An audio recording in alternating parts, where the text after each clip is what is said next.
Hi everybody, and welcome to my mini question time, talking about how interim managers can support the higher education sector. So today I'm joined by Matt Atkinson, and we're going to talk about how the higher education sector can harness out of sector experience. But let me first of all start by introducing my guest, Matt. Hi there, Matt. Hello. So Matt is an independent advisor. Over the last recent years, he has specialised in education and the financial sustainability of HE providers. Working with the Department for Education, he was the Director of Market Oversight and Finance Director for a 60 billion arm's length body and subsequently an independent advisor. Now, as well as financial sustainability, he is an expert in governance, stakeholder management, restructuring, and asset realisation. His recent assignments include advising government agency on tertiary education financial oversight and the chief restructuring officer for a large university. He's blogged and written extensively on topics of HE, financial sustainability, and the reclassification of the FE sector. He is also a lay member of the Council and Finance Committee at Bradford University, where he grew up. So thanks for joining me today, Matt. What a great introduction. Yeah, it sounds like I've been quite busy, doesn't it? It does sound like you've been busy, yeah. But for those of you who don't know me, I am Claire. I'm a partner at Anderson Quigley, and I focus on connecting the higher education sector with talent to support universities across the change and transformation space. I operate at a senior level and have great connections at board with many universities, and I've recruited for key positions across academic and professional services. Now, in my journey to connect top talent with university leaders, I am often faced with a common demand that sometimes I think you guys will resonate with.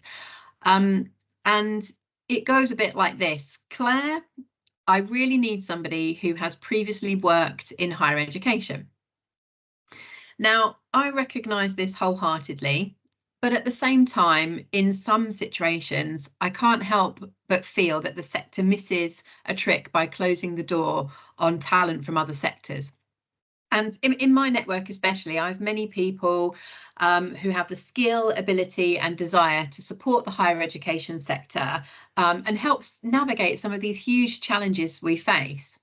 So today I'm talking to Matt, and I wanted to address some of these thoughts and get his perspective on talent from outside the sector. So hi Matt, so first of all, can you share your observations on the current challenges facing higher education?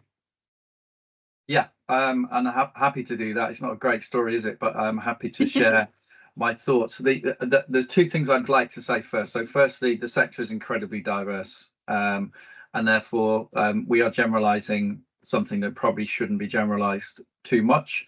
And then secondly, we are brilliant at HE. We are the second favourite destination in the world for international students. It's arguably our fourth biggest export.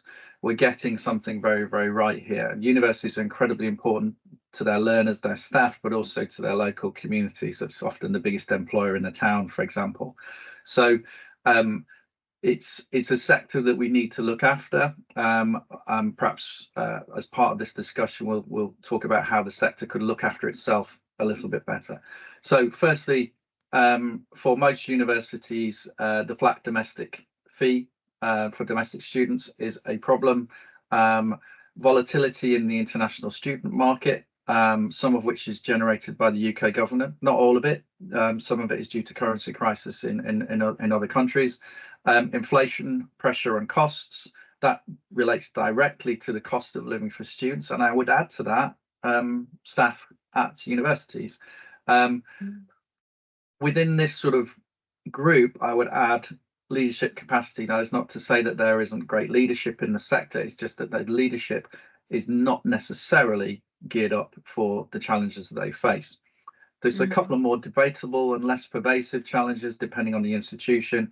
So domestic sentiment, there are more 18-year-olds coming through demographically until 2035, but it's not always turning into enrollments. And then the need to involve delivery methodology, culture, willingness and ability to do that. Things like net zero are a big challenge that are slightly further ahead than the immediate challenges that we've got. As part of this, it's really important that university staff bodies in particular don't turn on each other. I see posts from academics blaming professional services, and I see professional services saying lecturers are far less productive than they should be or are in other countries. Neither of those groups set domestic fees at 9,000, and neither of them maintained it, nor did they cause inflation. So I think you maybe need to try and be slightly more joined up in the way that you approach this. Interesting. Thanks, Matt. And thinking about out of sector experience, how can that contribute to addressing some of these challenges? So the sector's quite insular.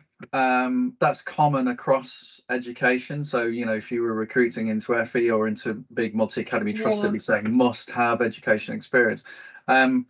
There's a culture, therefore, that you can't get up the HE learning curve. There are a lot of acronyms, and that is particularly difficult in the senior position, so the market you operate in. Compared to many parts of the economy and FE, HE has had a pretty good deal of it until more recently. Debt's been available, there's lots and lots of students, there's the ability to grow and invest has been there. You've been able to raise the debt to make your buildings and put your buildings in good shape and all that sort of stuff. This means that the sharper leadership skills, proactive stakeholder management and planning, cost management are sort of deemed to be maybe not necessary or not now, and you get what I call decide to defer type behavior. So if you look at some of these challenges as though you're at the bottom of Mount Everest, when really you just got to start taking the first steps. So it's the relevant situational skill sets from other sectors that can bring real value. If you'd been in retail for 10 years, for the last 10 years, there's a huge amount that you know that you've been through, that you've had to deal with. If you've been working in mergers and acquisitions, there's a huge amount you potentially bring to this sector. I should have said I do M&A as well in that very, very long monologue that you read out at the start, but the in financial distress, accurate, honest forecasting, stakeholder management come to the fore. That's really what it's all about. You've got to take some tough decisions. You can't defer them. You have to get out of the blocks on the more difficult stuff. Then there's a regulator to contend with if it reaches that stage. Not everybody in HE will have dealt with that regulator in the way that regulator behaves in those circumstances. Yeah, no, absolutely. Yeah, some great points there, Matt. And as somebody that's got extensive experience of inside and outside of the HE sector, can you tell us a bit more about what unique perspective you bring to the table? Yeah, no, I guess there's probably some other people who could say similar things, but because I've been around education for so many and useful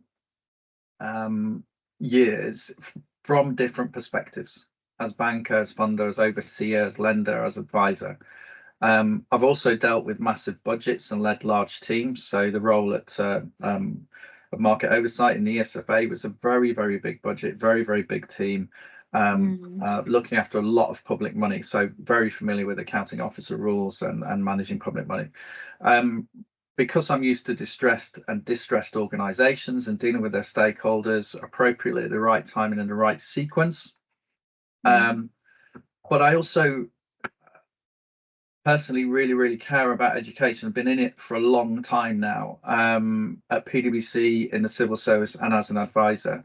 I interviewed a lecturer a few weeks ago as an example, because I wanted to understand basically how he spends his time each month of the year.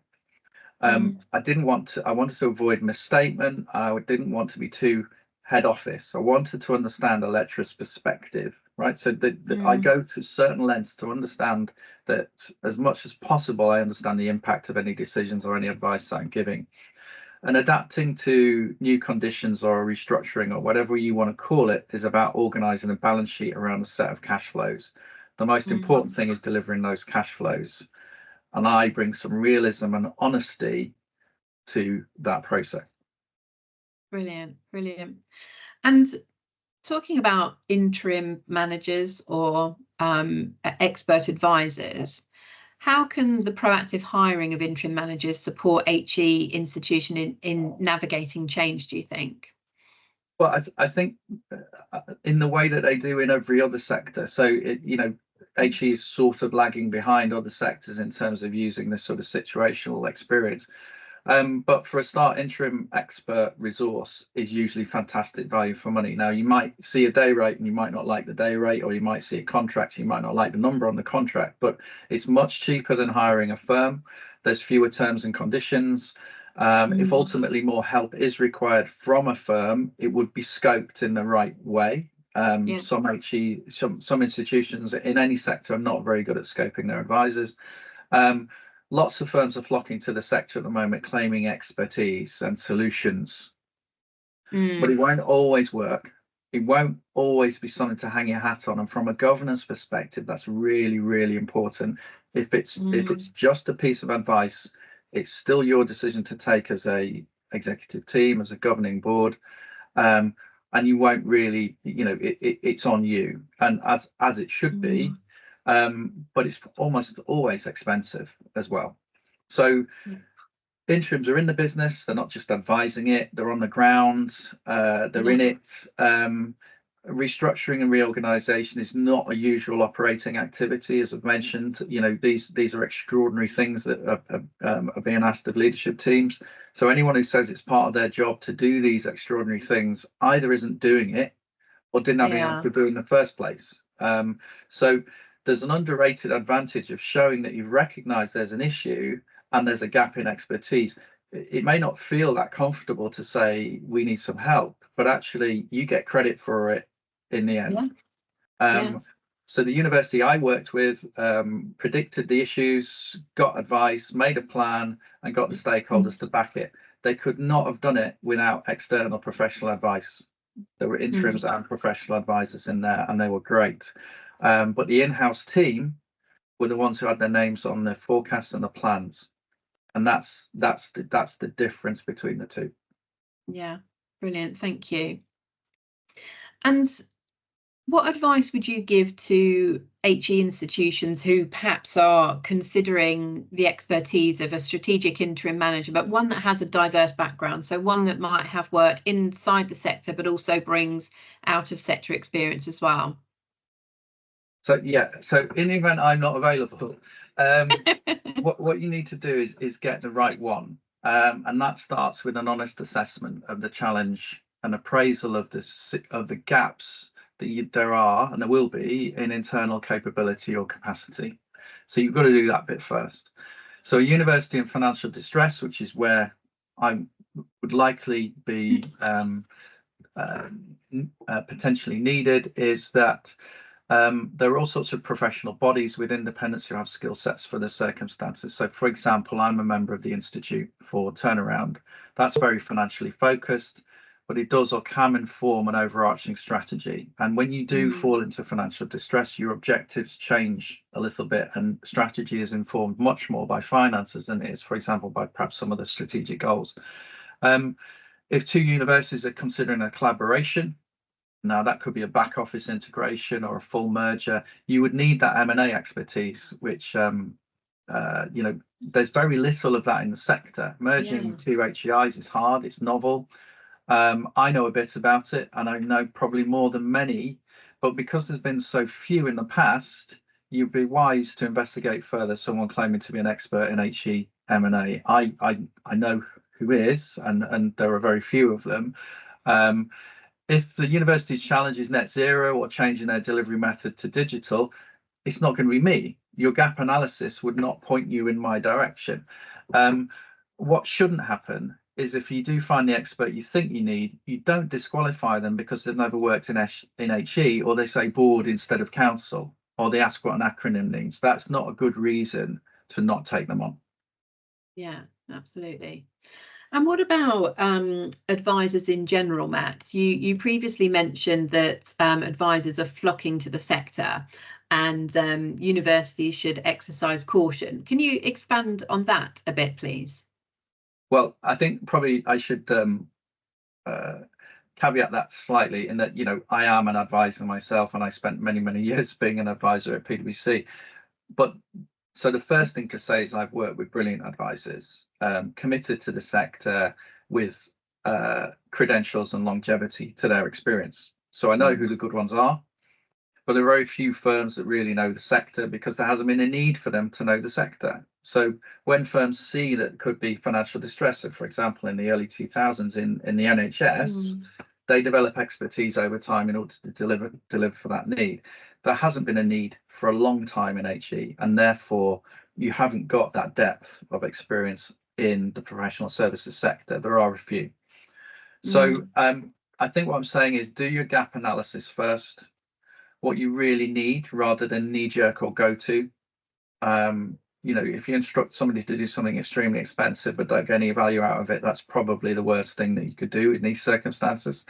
And at the very least, public procurement rules and charitable law obligations require HEIs to do this anyway.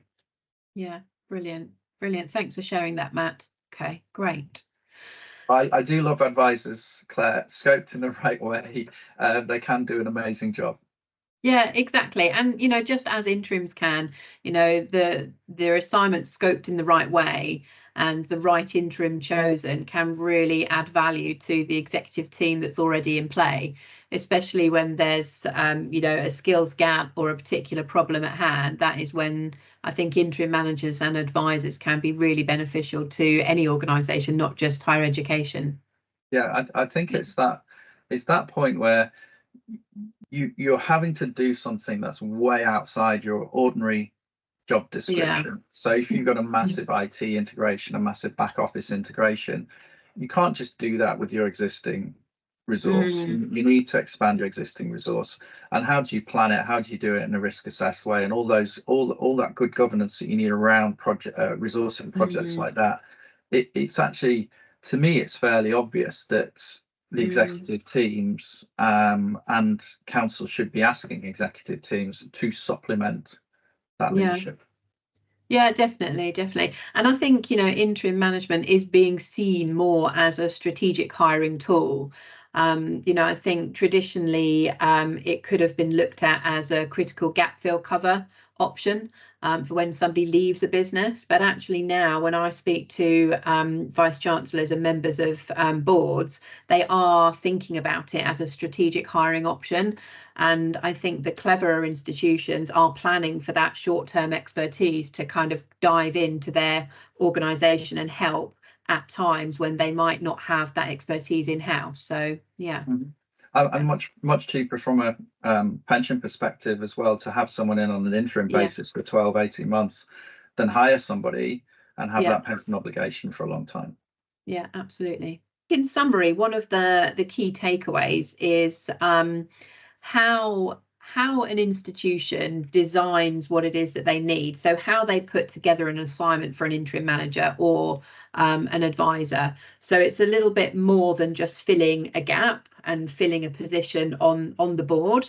It's actually about creating that gap analysis and thinking, right, what is it that I want to achieve here? What are the goals? What are the outcomes in the future that I want to achieve? Asking yourself that question and then thinking about, okay, well, to achieve that, what skills and what kind of person do I need?